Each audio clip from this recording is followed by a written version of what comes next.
Magandang umaga mga ka-farming eh.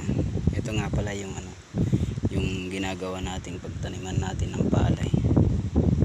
Hanggang doon mga ka-farming. Hanggang ito. Hanggang bebang yung tinatapunan natin kasi malalim tong malalim tong tubig. So hanggang doon mga ka-farming tataniman natin hanggang doon. Tapos dito mga ka-farming, medyo mataas na dito. Malalim na yung nahukay natin, itinapon natin doon sa hanggang bewang kasi yung tubig doon eh. So nagsimula na nga tayo mga ka-farming na gumawa ng pagtataniman natin ng palay kasi yung abono natin, yung bunobon natin ay malalaki na. Kailangan na nating magmadali.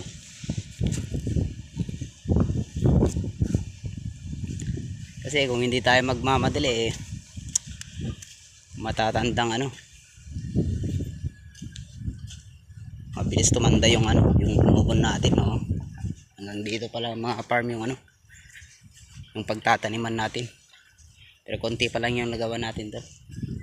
Sana matapos natin ito ng 2 linggo hanggang katapusan itong January. Kasi hindi tayo magmamadali, wala eh.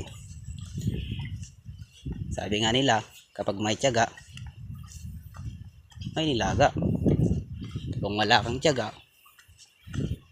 wala kang nilaga. Yeah.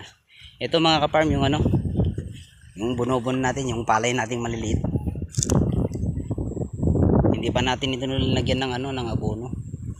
Kasi lalagyan na natin ng abono to, baka mataranta tayong gumawa ng pagtaniman natin.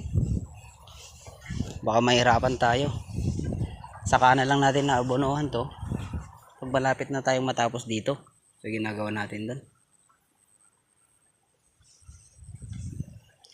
May 15 days na ata to o 10 days. So ito naman yung mga kasama natin mga ka-farm.